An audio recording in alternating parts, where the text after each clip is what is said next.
Terus bagaimana hubungan dengan anak saya yang sekolah di pesantren, Pak? Ini mau nanya, sudah bersuci atau berwudu. Terima kasih, Kemudian Bapak. bersentuhan dengan wudunya batal. Wudunya batal. Bismillah, Assalamualaikum warahmatullahi wabarakatuh.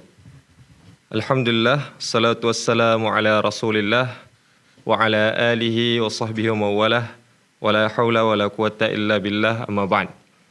Masyaallah muslimin, pemirsa Fatwa TV dan pendengar Radio Sunnah yang insyaAllah diridhai oleh Allah Azza wa Jalla. Ahlan wa sahlan wa marhaban bikum. Senang sekali rasanya masih bisa menyapa para pemirsa manapun Anda berada. Tentunya di acara yang selalu kita nanti-nantikan, acara program live interaktif yang insyaAllah pada kesempatan kali ini dibimbing langsung oleh Al-Ustadz Dr. Muhammad Nur Ihsan Hafizahullah Ta'ala dengan tema keimanan, doa dan zikir. Alhamdulillah, biidznillah, atas izin Allah yang Maha Kuasa, Al-Ustadz Dr. Muhammad Nur Ihsan Hafizahullah Ta'ala telah menyempatkan waktunya untuk hadir bersama kita dan insyaAllah akan membimbing kita selama 1 jam mendatang. Dan Alhamdulillah beliau telah hadir bersama kita di studio Fatwa TV Jember. Mari sama-sama kita sapa beliau terlebih dahulu. Assalamualaikum Ustaz. Waalaikumsalam warahmatullahi wabarakatuh. Ahlan wa sahlan bikum jami'an. Nah. Masya Allah Ustaz. InsyaAllah Alhamdulillah sehat Ustaz. Alhamdulillah sehat walafiat. Alhamdulillah ala kulli hal. Naam. Semua tentunya harus kita syukuri. Naam Ustaz.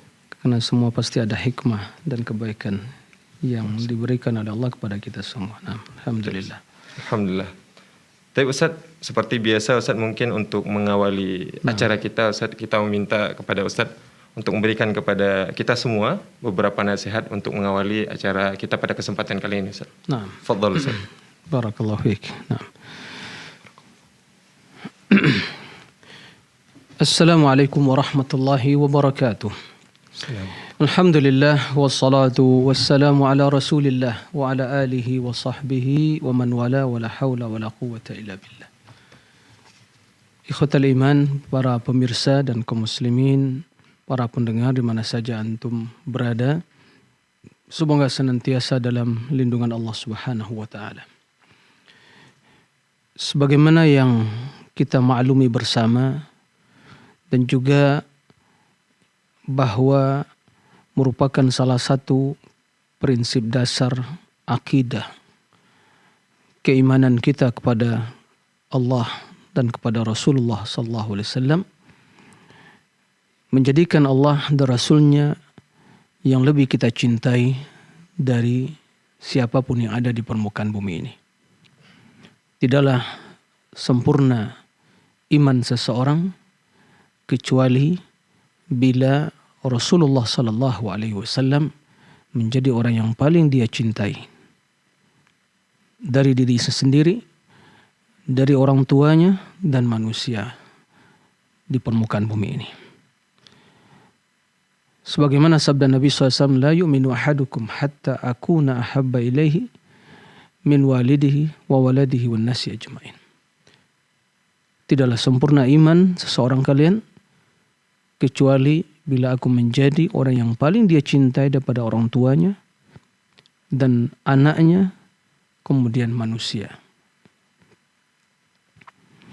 Bahkan Rasulullah SAW wajib untuk dicintai melebihi kecintaan kepada diri kita masing-masing. Tapi yang menjadi pertanyaan, bagaimana kita mencintai Rasulullah SAW dan apa yang menjadi tanda atau indikator kecintaan yang benar pada Rasulullah SAW. Dalam hal ini telah dijelaskan oleh Allah Subhanahu wa taala. Allah Subhanahu wa taala berfirman, "Qul in kuntum tuhibbunallaha fattabi'uni yuhibbukumullah wa yaghfir lakum dzunubakum wallahu ghafurur rahim." Qul, katakan wahai Muhammad, kepada siapa? Pada manusia. Pada mereka yang mengatakan cinta kepada Allah, cinta kepada Rasul. Maka kata Allah, katakan kepada mereka, in kuntum tuhibbunallah, jika kalian mencintai Allah, fattabi'uni, ikutilah aku, yaitu Rasulullah sallallahu alaihi wasallam. Niscaya Allah akan mencintai kalian. dan mengampuni dosa-dosa kalian. Dari ayat yang mulia ini kita menyimpulkan satu kesimpulan yang itu merupakan kebenaran yang pasti dan wajib kita yakini, bahwa tanda atau cara untuk mencintai Rasulullah SAW adalah dengan mengikuti beliau.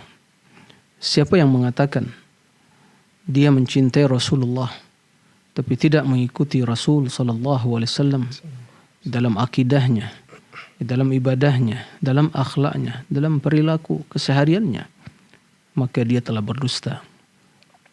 Telah berdusta dalam ucapannya. Mudah-mudahan kita semua menjadi orang-orang yang benar kecintaannya dan tulus kecintaannya kepada Rasulullah SAW dengan mengikuti tuntunan hidup beliau, sunnah beliau dalam segala aspek kehidupan kita. Allahumma amin. Demikian, wallahu a'lam. Syukran Ustaz wa jazakumullah khairan Ustaz atas nasihatnya.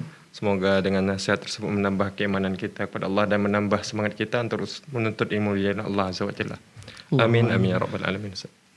Baik, kami beritahukan kepada para pemirsa Foto TV dan pendengar Radio Sunnah dimanapun Anda berada, bahwasanya program live interaktif keimanan doa dan zikir bersama Ustaz Dr. Muhammad Nur Ihsan juga bisa disimak melalui radio. Di antara radio yang merilai acara ini ialah Radio Binbas Yogyakarta, kemudian ada Radio Sahabat Tegal, ada Radio MDFM Probolinggo, kemudian Radio Hang FM Batam, Radio Amuba Pangkal Pinang, Radio Sago FM Sumatera Barat, kemudian ada Radio Gema FM Bontang, Radio Tuah FM Riau, Radio Emas FM Seragen. Jadi menginformasikan bagi para pemirsa yang mungkin tidak bisa menyimak langsung acara ini melalui siaran Fatwa TV, bisa mendengarnya melalui radio-radio tersebut. Kemudian kami beritahukan kepada para pemirsa bahwasanya acara live interaktif keimanan doa dan zikir ini memungkinkan bagi para pemirsa untuk bisa bertanya langsung kepada Al-Ustadz Dr. Muhammad Nur Ihsan hafizahullah ta'ala melalui layanan telepon. Para pemirsa bisa menghubungi nomor kami di 0331 5446087. Ya, kami ulangi sekali lagi, para pemirsa bisa menghubungi kami di nomor 0315446087. Dan kami mengajak para pemirsa untuk bisa mengajak sanak keluarga membagikan acara ini kepada seluruh kerabat terdekat kita agar acara ini manfaatnya bisa dapat tersebar lebih luas. Mungkin Ustaz untuk mempersingkat waktu Ustaz, langsung saja kita masuki acara ini. Kita akan membaca beberapa pertanyaan yang telah masuk di Dewan Redaksi kita, Ustaz. Nah.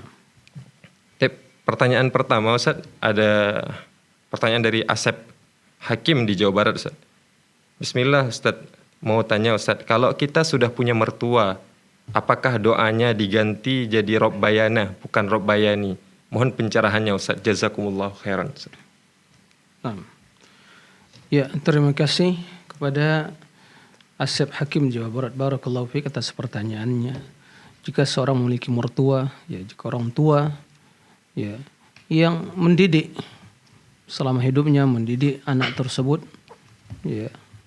pada ketaatan, mengajarkan Islam, maka sebagai bakti kita kepada orang tua, birrul walidain, jika mereka telah meninggal, kita mendoakan kerahmatan bagi mereka atas jasa kebaikan atau tarbiyah yang telah mereka berikan kepada kita di waktu mereka masih hidup. Maka kita berdoa, memohon keampunan kepada Allah, marhamhuma, kama rabbayani shaghira, kama rabbayana shaghira, tidak ada masalah. Mendoakan kebaikan bagi orang yang telah berjasa kepada kita, baik dengan redaksi bahasa Arab atau dengan bahasa Indonesia. Jika seandainya yang dimaksud kita ingin mendoakan orang yang banyak berbuat kebaikan bagi kita, kama rabbayana, jika seandainya sendirian, kama rabbayani, jadi tidak ada masalah. Mengambil redaksi tersebut kita gunakan untuk orang tua kita atau orang-orang yang berjasa dalam mendidik kita. Demikian, wallahu a'lam. Ustaz, syukran wa jazakumullah khairan Ustaz atas jawabannya. Ustaz, kita pertanyaan selanjutnya, Ustaz. Ada pertanyaan dari Saiful Bahri di Jawa Timur, Ustaz. Bismillah, Assalamualaikum Ustadz. Afwan izin bertanya, adakah amalan sunnah yang kita lakukan di rumah setelah anggota keluarga kita meninggal dunia, Ustadz? Syukran, jazakumullah khairan, Ustadz. Nah, terima kasih atas pertanyaannya Saiful Bahri di Jawa Timur. Barakallahu fiik. Rasul yang mulia sallallahu alaihi wasallam menjelaskan, "Wa inna khairal kalam kalamullah wa khairal hadi hadi Muhammadin sallallahu alaihi wasallam. Wa syarrul umur muhdatsatuha fa inna kulla muhdatsatin bid'ah." Perkataan yang terbaik adalah perkataan Allah, kalamullah. Petunjuk, pedoman hidup, tuntunan hidup yang terbaik adalah petunjuk Rasulullah sallallahu alaihi wasallam. Dan perkara yang paling jelek adalah perkara yang diada-adakan dalam agama ini. Maka tidak diragukan bahwa petunjuk Nabi SAW, tuntunan hidup beliau mencakup segala aspek kehidupan untuk orang yang hidup dan orang yang meninggal. Berkaitan dengan sunnah atau tuntunan Nabi Sallallahu Alaihi Wasallam bagi saudara kita yang telah meninggal dunia, orang tua kita, karib kerabat kita atau kaum muslimin, apa yang dilakukan? Ya, yang dilakukan adalah banyak berdoa, mendoakan kebaikan, keampunan, rahmat bagi saudara kita yang telah meninggal. Nah, itu yang dilakukan, bukan menyibukkan diri untuk mempersiapkan makanan atau hidangan untuk orang-orang yang bertakziah, bukan itu.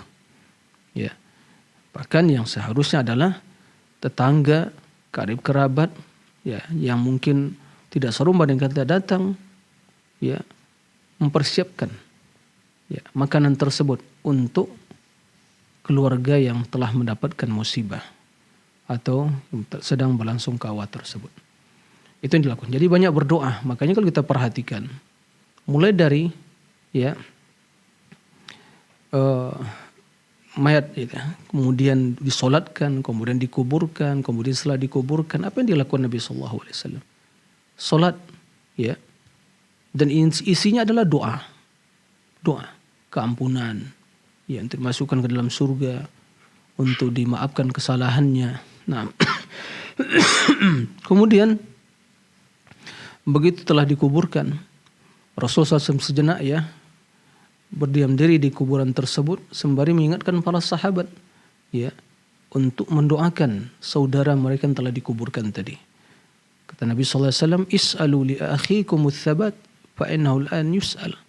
Mohonlah keteguhan, kekokohan, keteguhan jawaban bagi saudara kalian, sesungguhnya dia telah akan ditanya, munkar wa nakir. Nah, jadi banyak berdoa, tidak ada ritual-ritual yang lain, tidak ada bacaan-bacaan Yasin atau mungkin sekalian doa-doa khusus, atau mungkin mengundang masyarakat untuk makan untuk 3 harinya atau 7 harinya atau 40 hari atau 100 hari. Tidak ada ritual seperti itu yang diajarkan Nabi SAW. Jadi kalau saudara Saiful Bahri bertanya apa yang dilakukan Nabi, apakah adakah sunnah? Ya kita katakan tidak ada kecuali hanya mendoakan.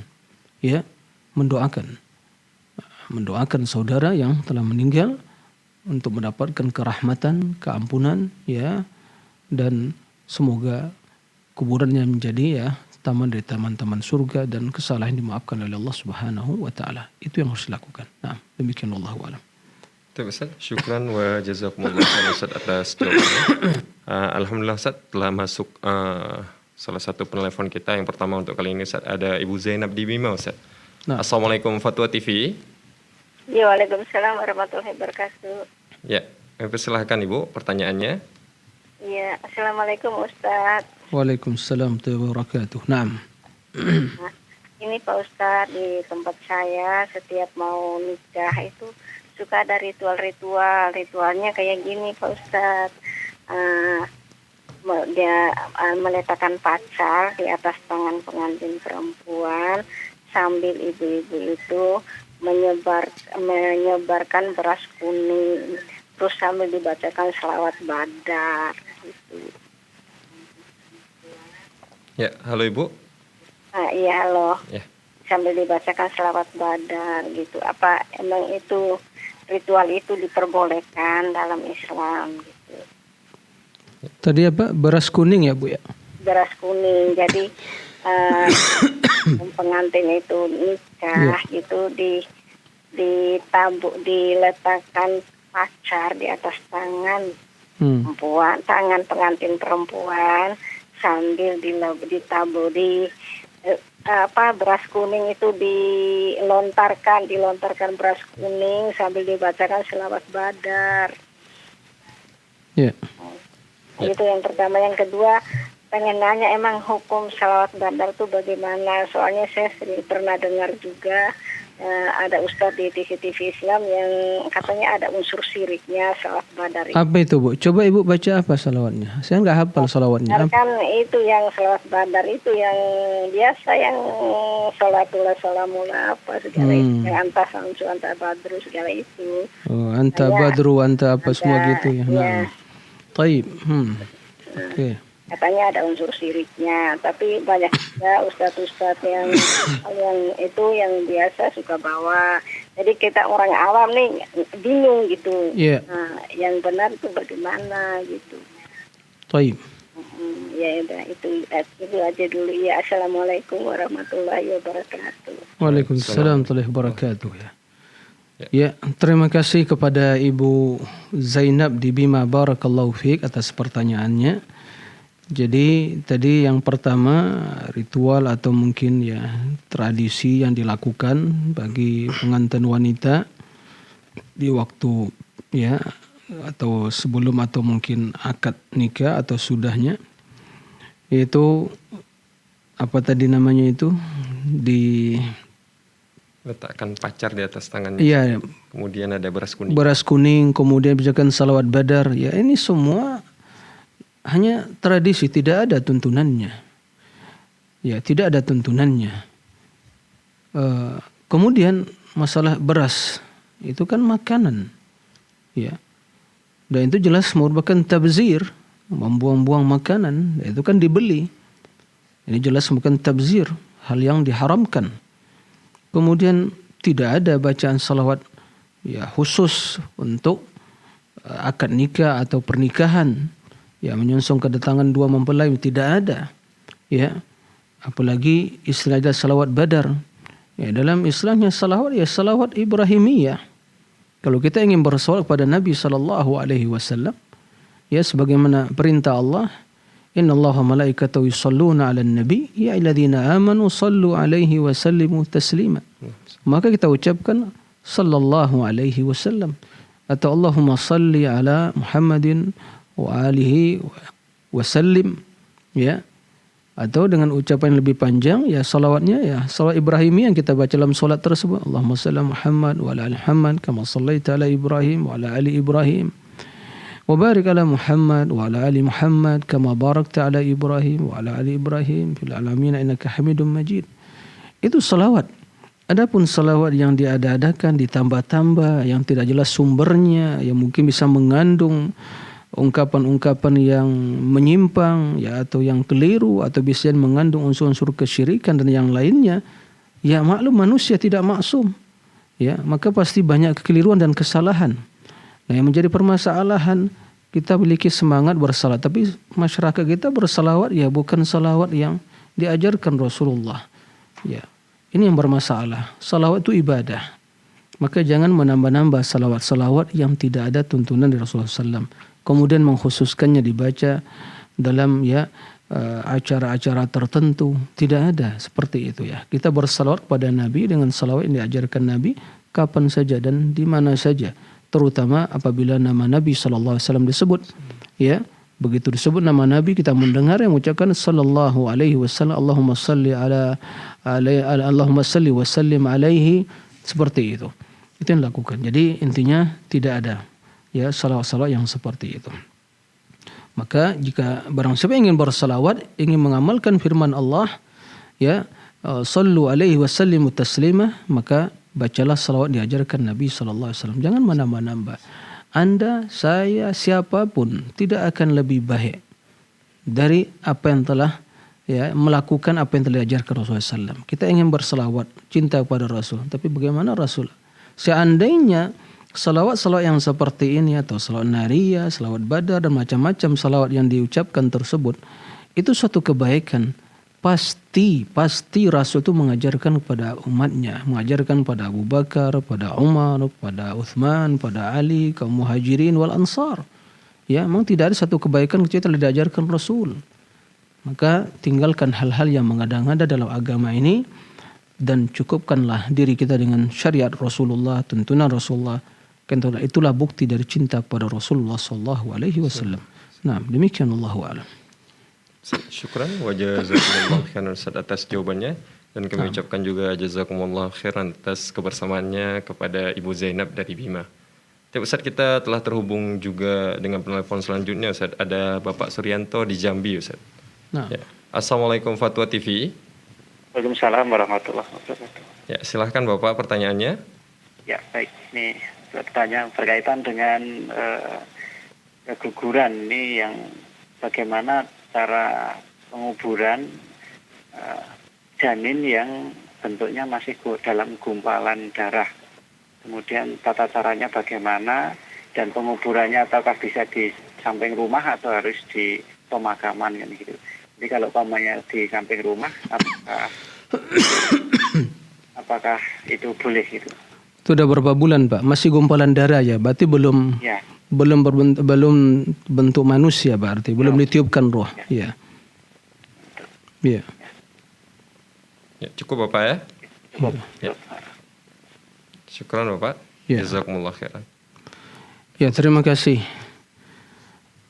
kepada Pak Suryanto di Jambi ya. Tadi sebutkan ya, janin yang keguguran yang masih dalam bentuk gumpalan darah, berarti belum ditiupkan roh. Maka dalam hal ini belum berlaku hukum bagi manusia yang sempurna. Maka ya begitu ya, gumpalan darah tersebut ya dikuburkan biasa saja ya. Mau dekat rumah atau di tempat yang apa, ya yang penting ya dikuburkan. Ya. Adapun bila telah ditiupkan roh ya, maka tentu dia telah menjadi dikatakan insan, tapi tentu masih proses kesempurnaan ciptaannya. Maka dalam hal ini berlaku ya tetap dimandikan, disolatkan, kemudian kemudian dikuburkan. Adapun dalam bentuk gumpalan darah cukup hanya dikuburkan biasa saja. Nah, demikian Allahu a'lam. Syukran Ustaz wa jazakumullah khairan Ustaz atas jawabannya, dan kami ucapkan jazakumullah khairan kepada Bapak Suryanto di Jambi. Ya, kita terhubung kembali Ustaz dengan penelpon selanjutnya. Ada Ibu hamba Allah di Sukabumi Ustaz. Assalamualaikum Fatwa TV. Waalaikumsalam. Ya, silakan Ibu pertanyaannya. Assalamualaikum Pak Ustadz. Waalaikumsalam warahmatullahi wabarakatuh. Ini Ana mau bertanya tentang qomat yang Allahu Akbarnya satu kali, apakah itu sesuai sunnah? Ini Allahu Akbar, asyhadu an la ilaha illallah, begitu ya. Dan satu lagi Pak Ustadz, ini apa ini? Allahumma anta rabbi, apa itu namanya Pak Ustadz? Lupa Ana. Doa Sayyidul Istighfar.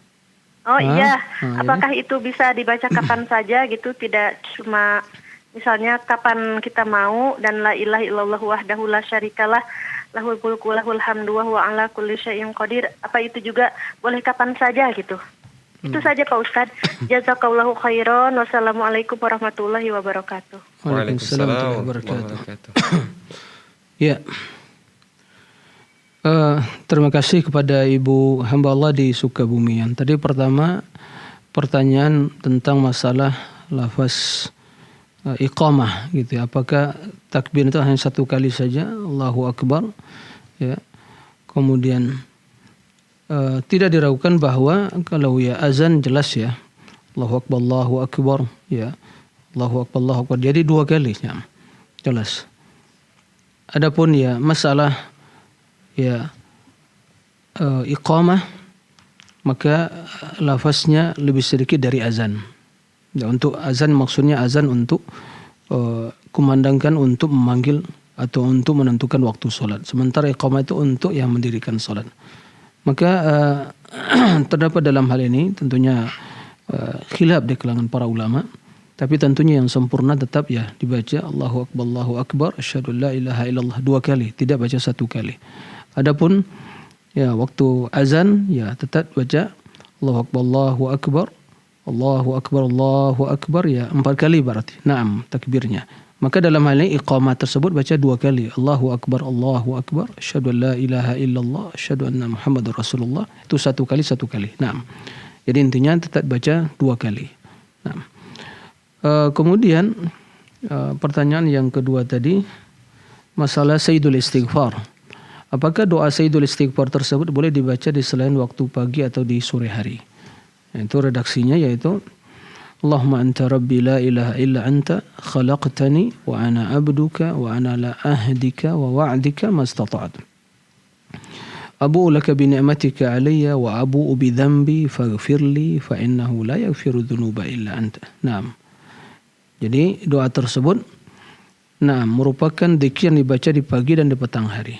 Lalu bagaimana kalau dibaca di selain pagi dan petang hari, mungkin di waktu sepertiga malam ya, karena itu waktu yang utama untuk beristighfar, maka insya Allah tidak ada masalah. Tapi tentu waktu yang paling utama diucapkan adalah di waktu pagi dan petang hari.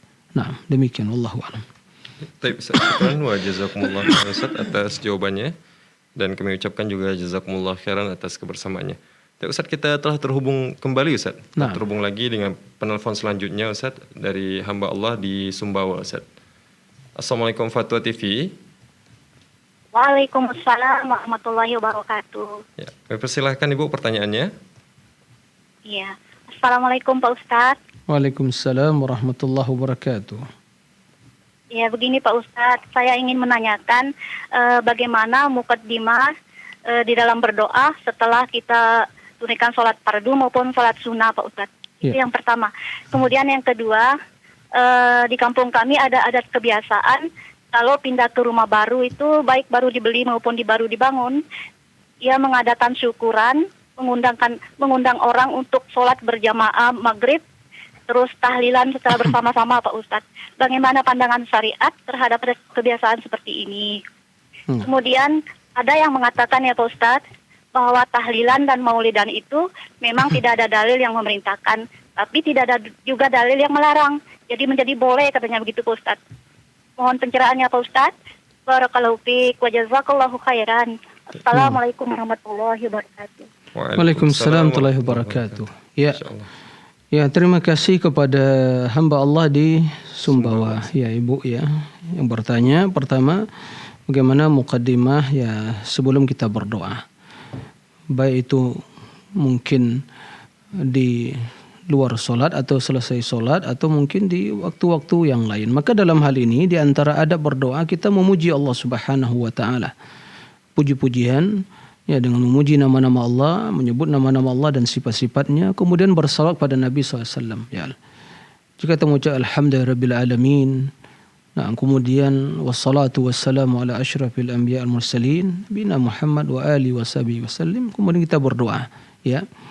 Adapun di penghujung salat tadi ya, karena sesungguhnya di dalam salat kita dah memuji Allah dan telah bersalawat pada Nabi sallallahu alaihi wasallam.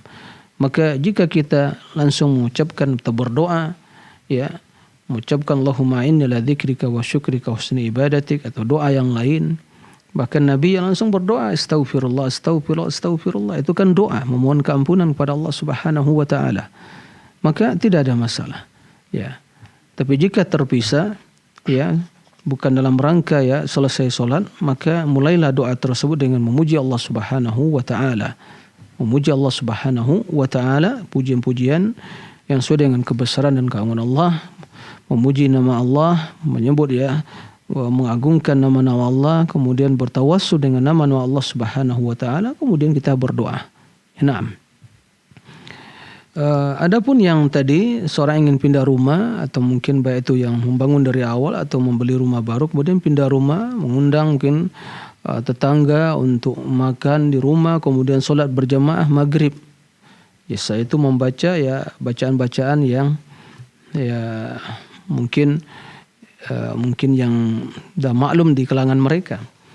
Pertama ya, kalau masalah sekedar syukuran ya, bersyukur kepada Allah karena telah dimudahkan oleh Allah Subhanahu wa taala untuk mendapatkan tempat tinggal ya, tidak lagi ngontrak pindah ya, pindah sana dan pindah sini, tapi alhamdulillah itu adalah nikmat dari Allah. Allah Subhanahu wa taala memberikan nikmat tersebut. Makanya Rasul sallallahu alaihi wasallam tatkala sebelum tidur membaca doa alhamdulilladzi at'amana wa saqana wa kafana wa awana wa kam mimman la kafiya la wala mu'wi. Alhamdulillah yang telah memberi kita makan, minum, mencukupkan urusan kebutuhan kita dan memberikan tempat tinggal. Maka kita memuji Allah Subhanahu wa taala. Kemudian dalam rangka bersyukur kita mungkin buat hidangan makanan, mengundang karib kerabat, pakai miskin, tidak ada masalah, sebatas masalah itu. Adapun salat berjamaah, ya enggak, laki-laki salat berjamaah di masjid. Ya, bukan di rumah. Ya, enggak boleh, bukan tidak ada ya tuntunan seperti itu. Jadi begitu waktu salat berjamaah ya di rumah. Ya. Kemudian rumah tersebut adalah banyak baca Al-Qur'an, ya, ibadah. Tidak masih mendatangkan orang baca Al-Qur'an, tidak. Penghuninya harus baca Al-Quran, gitu. Penghuninya harus baca Al-Quran, sholat, ya anak-anaknya, ya keluarganya diperintahkan untuk baca Al-Quran di rumah tersebut. Itu yang ya agar rumah tersebut menjadi berkah sehingga bisa dinamakan ya baiti jannati, rumahku adalah surgaku, seperti itu. Nah, kemudian yang tadi ya masalah tahlilan, maulidan, ya kita tanyakan ini ibadah atau tidak? Ya, ibadah atau tidak? Mereka yang melakukan ya mengharapkan pahala di sisi Allah, berarti ibadah. Nah, kalau ibadah hukumnya adalah tidak boleh kecuali ada dalilnya. Nah, tidak boleh kecuali ada dalilnya gitu. Maka ini harus diperhatikan. Jadi hukum ibadah itu adalah terlarang kecuali bila ada dalil. Kecuali kebutuhan hidup kita itu hukumnya boleh kecuali ada dalil. Maka seorang yang melakukan suatu atau mencari suatu merupakan kebutuhan hidupnya selama itu hal yang tidak yang mubah, tidak ada larangan, maka diperbolehkan. Tapi bila mengandung hal yang haram, penipuan dan yang lain, maka itu haram. Atau suatu yang haram diperjualbelikan, haram. Atau yang haram itu dimakan, dikonsumsi, itu haram. Jelas, tapi selama itu tidak ada dalilnya, hukum asalnya mubah. Berbeda dengan ibadah. Maka kita tanyakan, yang melakukan hal yang seperti itu meyakini sebagai ibadah atau tidak? Ya kalau tidak ibadah ya sia-sia belaka, untuk apa dilakukan? Ya, melakukan sesuatu, bahkan ya meniatkan datang, mempersiapkan diri, ya dengan penuh khusyuk dan seterusnya, berbagai rangkaian dan ya paket rangkaian yang dilakukan, ya kegiatan, ya mustahil tidak melihatkan ibadah. Nah, kalau ibadah hukumnya adalah tidak boleh kecuali ada dalilnya. Nah, adakah dilakukan Rasulullah SAW? Adakah dilakukan oleh para sahabat Abu Bakar, Umar, Uthman? Simpel saja dalam beragama ini. Jika kita ingin beribadah, tanyakan dulu Rasul melakukan atau tidak. Abu Bakar, Umar, masa Abu Bakar, Umar kaum muhajirin wal ansar dijamin masuk surga, enggak melakukan. Kemudian kita ingin melakukan dalam rangka ingin melaksanakan agama, ingin mendapatkan kebaikan, coba dimainkan sedikit ya akal kita yang masih sehat, yang mungkin masih belum terkontaminasi. Kita ingin baik. Rasul yang terbaik, Abu Bakar, Umar, Uthman, tidak melakukan. Kemudian kita berani ingin melakukan. Siapa kita? Mungkinkah kita ingin lebih baik dari mereka? Mustahil. Maka tiada cara kecuali bagaimana mencukupkan diri dengan apa yang telah dicukupkan Rasulullah dan para sahabatnya. Selamat hidup kita. Ya, enggak sia-sia hidup kita. Ya, semoga Allah Subhanahu wa taala membimbing kaum muslimin untuk senantiasa kembali kepada tuntunan hidup Rasulullah SAW dan juga ya bagaimana tuntunan hidup kaum muhajirin wal ansar yang dijamin masuk surga oleh Allah Subhanahu wa taala. Demikian, Allahumma amin. Amin amin ya rabbal alamin. Syukran Ustaz wa jazakumullah khairan Ustaz atas jawabannya. Ucapkan jazakumullah khairan atas kebersamaannya Bapak Ibu hamba Allah di Sumbawa. Ustaz, kita telah terhubung dengan penelpon selanjutnya Ustaz.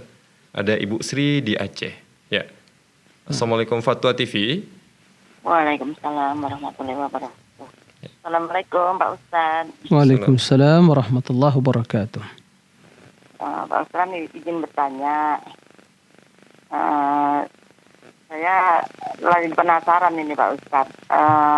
Saya dengar kan ada juga Ustaz bilang kalau sedekah tuh lihat orangnya.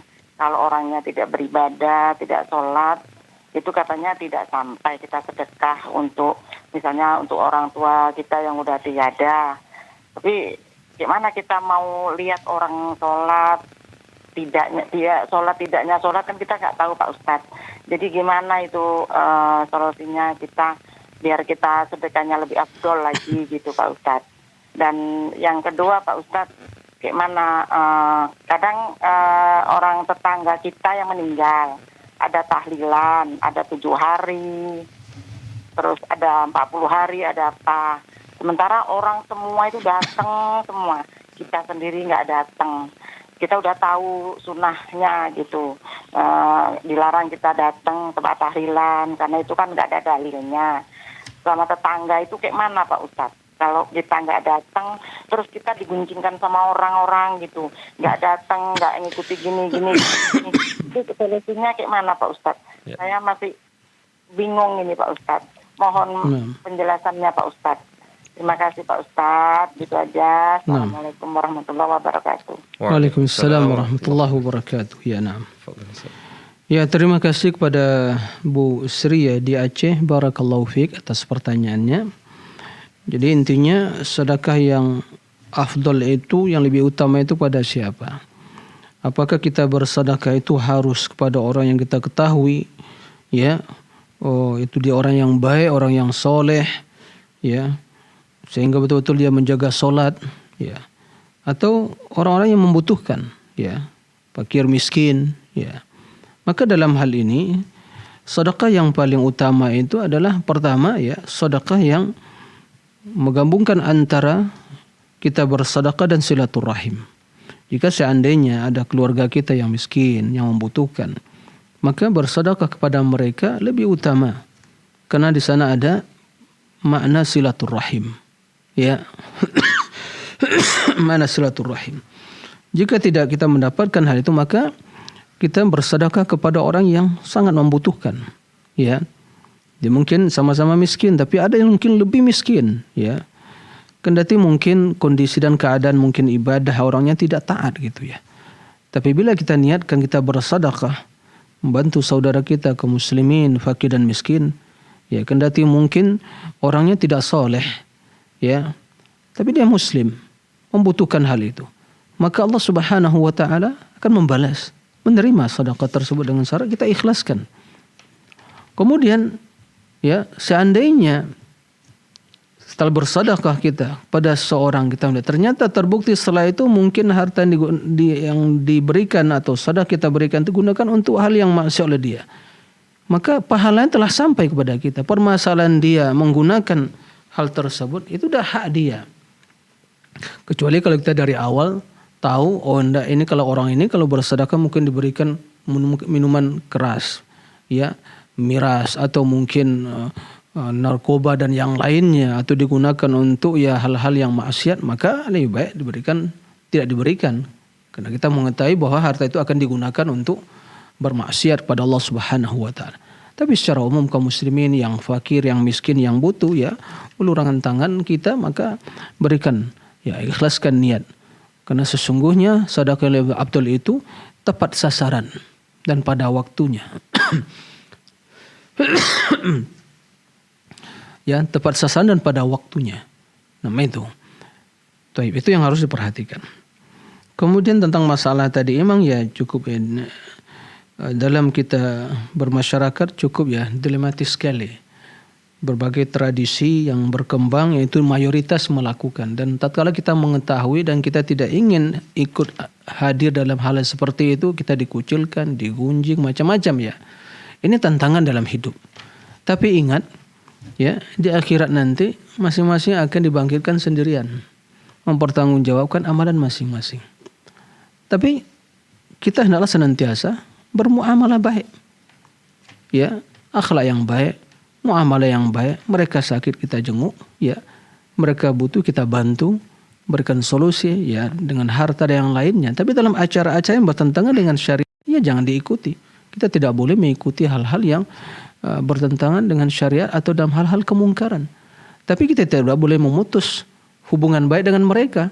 Kita harus bermuamalah baik, ya. Kemudian jika dia sakit dikunjungi, dia membutuhkan, dia diberi bantuan seperti itu, ya. Kemudian kalau jenazahnya mungkin yang kita ikut menyolatkan, kemudian menguburkan, ya memberikan bantuan seperti itu. Ya, tapi dalam acara-acara yang bertentangan dengan syariat tidak boleh kita hadiri. Karena ketaatan kepada Allah lebih diutamakan daripada mengikuti mayoritas manusia. Jadi ingat dalam beragama ini ya bagi seorang yang di akhir zaman ini ingin betul-betul istiqamah dan konsisten dengan agama butuh perjuangan dan kesabaran. Akan dikucilkan, digunjingi, macam-macam, digibahi, dan semua itu insya Allah tidak akan membahayakan seseorang. Seorang itu akan mempertanggungjawabkan amalannya dan dia akan dibangkitkan sendirian, ya masuk kubur sendirian juga, ya seperti itu, dan amalan masing-masing akan mempertanggungjawabkan. Orang yang semua memuji dia di dunia tidak akan bisa memberikan manfaat kepadanya. Begitu juga orang yang mencelah mereka tidak akan menghinakan mereka di sisi Allah jika dia orang yang baik. Jadi inilah prinsip, ya kita terus mengedepankan taat kepada Allah, tapi dalam berinteraksi, dalam bermasyarakat kita harus ya berbau dengan mereka, berikan yang terbaik, akhlak yang mulia. Mereka mencela, jangan dibalas dengan celaan. Mereka menggibahi kita, ya jangan dibalas menggibahi, atau menzolimi, jangan dibalas dengan kezoliman. Tapi terus berbuat baik, ya berbuat baik kendati manusia tidak berbuat baik kepada kita. Nah demikian, wallahu a'lam. Ustaz, syukran wa jazakumullah khairan atas jawabannya. Dan kami ucapkan juga jazakumullah khairan kepada Ibu Sri dari Aceh yang telah membersamai kita pada acara ini. Tapi Ustaz, kita ke penelpon selanjutnya Ustaz, Masya Allah. Ada Bapak Ali di Medan Ustaz. Ya, Assalamualaikum Fatwa TV. Waalaikumsalam warahmatullahi wabarakatuh. Ya, kami persilakan Bapak pertanyaannya.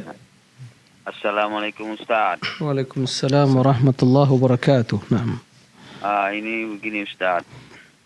Ada teman saya, dia pernah menanyakan sama saya. Dia katanya sholat malam, 1/3 malam. Jadi setelah dia habis sholat malam 2 rakaat, dia beristighfar, minta ampun, dan terus maksudnya habis minta ampun itu dia mengucapkan la ilaha illallah sampai begitu banyak Ustaz. Baru dia berdoa. Apakah ini diperbolehkan atau memang bagaimana ini Ustaz? Menurut Ustaz. Terima kasih Ustaz. Assalamualaikum warahmatullahi wabarakatuh. Waalaikumsalam warahmatullahi wabarakatuh. Naam. Terima kasih kepada Pak Ali di Medan, barakallahu fiik atas pertanyaannya. Jadi seorang yang sholat ya malam, sholat tahajud, ya kemudian setelah itu dia memperbanyak istighfar. Ya. Maka ini merupakan ya amalan yang sesuai dengan tuntunan Al-Qur'anul Karim. Sebagaimana Allah Subhanahu wa taala menyebutkan tentang orang-orang yang beriman, mereka itu wal mustaghfirina bil ashar. Naam. Mustaghfirina bil ashar. Jadi mereka itu adalah beristighfar waktu sahur. Naam. Waktu sahur. Naam. Jadi di waktu sahur karena adalah waktu turunnya Allah, atau di waktu 1/3 malam terakhir turunnya Allah ke langit bumi sesuai dengan kebesaran keagungannya, ya.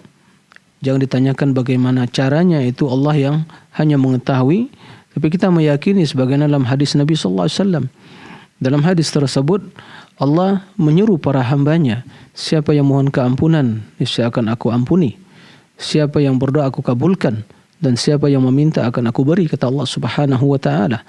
Maka ya orang-orang yang beriman, ya mereka berbanyak istighfar. Hum yastaghfirun. Nah, kanu qalilan min al-laili ma yahja'un, bil ashari hum yastaghfirun. Mereka hanya ya sedikit tidur malamnya, kemudian tahajud, salat, kemudian beristighfar.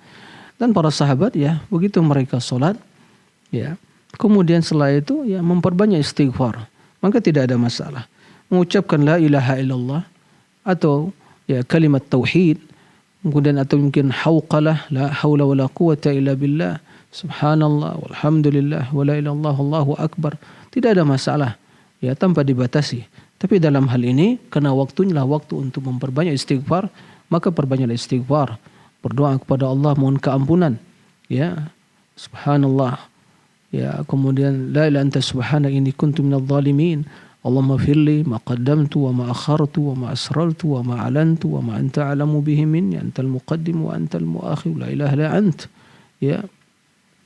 Kemudian ya begitu juga Allahumma inni zalamtu nafsi dzulman katsira wa la yaghfiru dzunuba illa ant faghfirli maghfiratan min 'indi warhamni antal ghafurur rahim.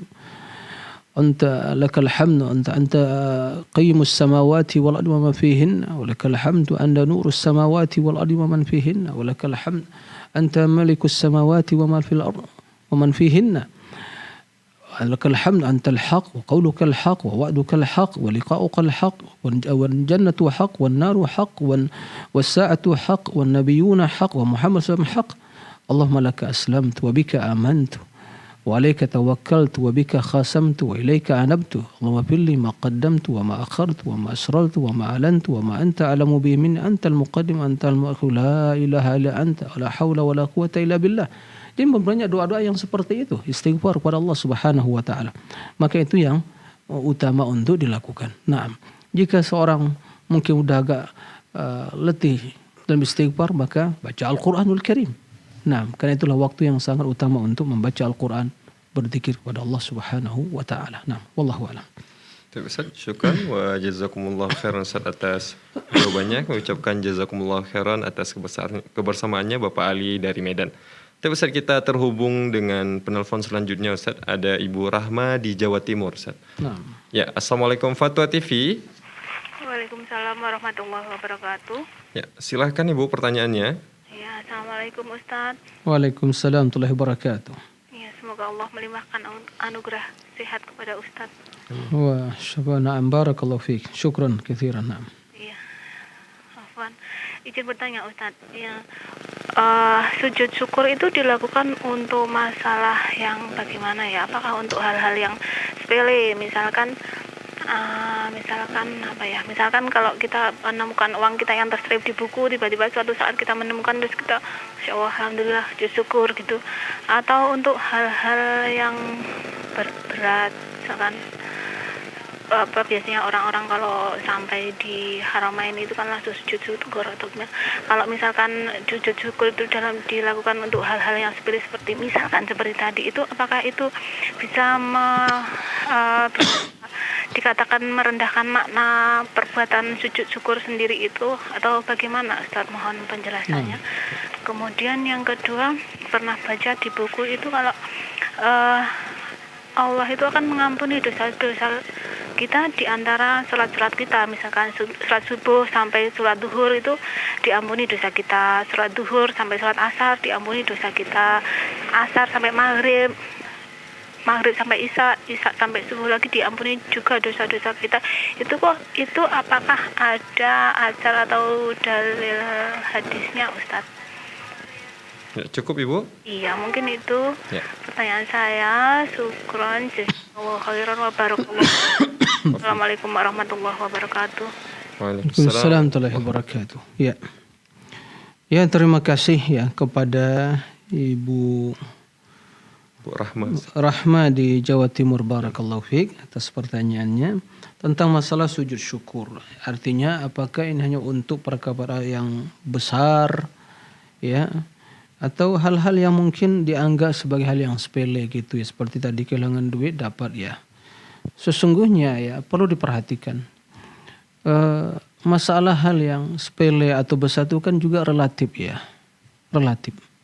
Kalau orang yang ekonominya, uangnya mungkin pas-pasan, dia dapat, itu hal yang besar bagi dia ya, maka dia syukur ya, alhamdulillah bisa mendapatkan kembali ya. Tapi bagi yang mungkin ya kekayaan mungkin ya dalam satu bulan mungkin miliaran yang tidak ada artinya kan begitu. Tapi intinya tetap seorang bersyukur. Maka dalam hal ini ya syukur itu disyariatkan untuk setiap ya seorang mendapatkan nikmat besar dan kecilnya. Ya. Dan perlu kita perhatikan tatkala kita mendapatkan nikmat, jangan sekedar melihat kepada ya dalam hitungan nominal atau mungkin dalam pandangan kita, tapi ingatlah bahwa dalam setiap ya anugerah Allah, karunia Allah itu membutuhkan syukur kepada Allah Subhanahu wa taala. Ya, begitu banyak ya nikmat Allah Subhanahu wa taala, tapi sedikit kita yang bersyukur. Ya, seperti itu. Wa qalilun min ibadiyasy syakur, kan begitu. dan sedikit sekali, maka tidak ada masalah. Ya, ini juga relatif juga dalam pandangan seseorang melihat besar atau kecilnya, atau mungkin dalam istilah yang sepele atau mungkin yang agung, itu juga relatif. Maka seorang apabila mendapatkan ya kenikmatan, banyaklah memajang muji Allah Subhanahu wa taala, meyakini bahwa nikmat datang dari Allah. Jika dia sujud bersyukur kepada Allah mendapatkan nikmat tersebut, itu hal yang baik, diperbolehkan ya. Nah, tidak ada masalah. Nah, wallahu alam. Kemudian tentang masalah tadi bahwa Allah mengampuni ya dosa kita di antara sholat-sholat yang kita lakukan. Ya, wallahu alam, saya tidak mengetahui, bisa di-cross check lagi, tapi tidak diragukan bahwa ya sholat salawatul khams wal jumu'ah ilal jumu'ah, Ramadan mukaffiratun lima bainahuma mujtanibatil kabair, kan begitu. Salat demi salat yang kita lakukan ya, salat demi salat yang kita lakukan, salawatul khams, kemudian Jumat demi Jumat, Ramadan ya begitu, akan menghapuskan dosa-dosa yang ada di antara salat-salat tersebut. Ya kemungkinan dari hadis itu mungkin. Tapi secara khusus tadi ya, dari maghrib, dari subuh misalnya ke zuhur diampuni gitu ya. Wallahu alam secara khusus seperti itu redaksinya, wallahu alam. Tapi dari keumuman hadis tadi, as-salawatul khams, naam, al-jumu'ah ila al-jumu'ati, Ramadan ila Ramadan, ya mukaffiratun bainahunna majtunibatil kaba'ir, yaitu menghapuskan dosa-dosa di antara amalan-amalan tersebut selama ditinggalkan ya dosa-dosa besar. Nah, dosa besar ya bertobat kepada Allah. Nah, demikian, wallahu a'lam. Ustaz, ahsanallahu wa barakallahu fikum Ustaz. Jazakumullah khairan Ustaz atas jawabannya, dan kami ucapkan juga jazakumullah khairan kepada Ibu Rahma atas kebersamaannya. Ustaz, mungkin untuk pertanyaan terakhir Ustaz, masih ada waktu sekitar 5 menitan lagi Ustaz. Pertanyaan ringan Ustaz. Ada pertanyaan dari Fakrul Nofriansyah Ustaz, di Kepulauan Riau. Beliau bertanya, Assalamualaikum Ustaz, apakah mengatakan istriku memang tidak ada duanya ini mengandung kesyirikan Ustaz? Syukran Ustaz. Iya, tidak, itu hanya gombal saja gitu ya. Jadi tidak syirik ya, karena dia tidak membandingkan dengan Allah. Dia yakin ya, itu ya dalam rangka untuk ya bisa menumbuhkan keharmonisan, tidak ada masalah. Memang ya dia satu-satunya, kecuali kalau dia punya istri yang kedua dan yang lainnya. Tapi yang jelas mungkin itu ya hanya istrinya satu, memang tidak ada duanya gitu ya. Mungkin ya Masya Allah orangnya santun, cantik, kemudian Masya Allah telaten dan yang lainnya Masya Allah jadi penyayang dan Masya Allah ya. Alhamdulillah, itu ya mar'ah salihah, nikmat bagi Allah dari Allah Subhanahu wa taala. Maka dia mengungkapkan yang tidak ada duanya. Ya. Hal yang seperti itu mungkin ya saya menanamkan bagaimana ya menumbuhkan rasa keharmonisan ya di rumah tangga tersebut, tidak ada masalah. Tapi tidak sampai kepada kesyirikan. Tapi kalau jelas membandingkan dengan Allah, tidak ada siapa kan gitu ya. Tidak boleh. Nah, jadi yang penting juga tidak ya harus tidak berlebihan ya dalam hal yang seperti ini. Yang sewajarnya saja.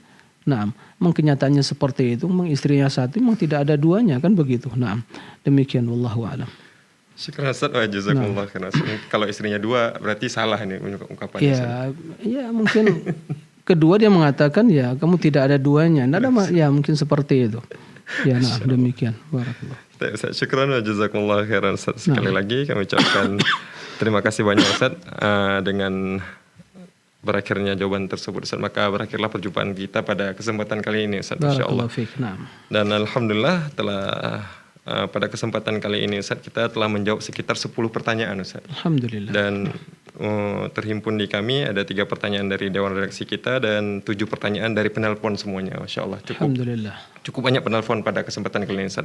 Dan kami ucapkan juga jazakumullah khairan kepada seluruh pemirsa dan pendengar Radio Sunnah dimanapun Anda berada.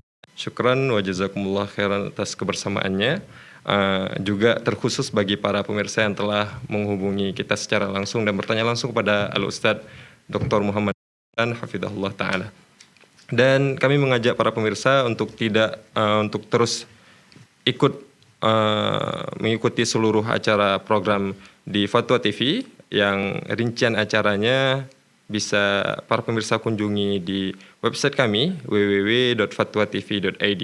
Dan kemudian untuk informasi seputar Dewan Fatwa, baik fatwa-fatwa yang telah beredar maupun jawaban-jawaban asatizah Dewan Fatwa tentang pertanyaan-pertanyaan yang ditanyakan oleh para pemirsa, bisa dikunjungi melalui website kami di www.dewanfatwa.com.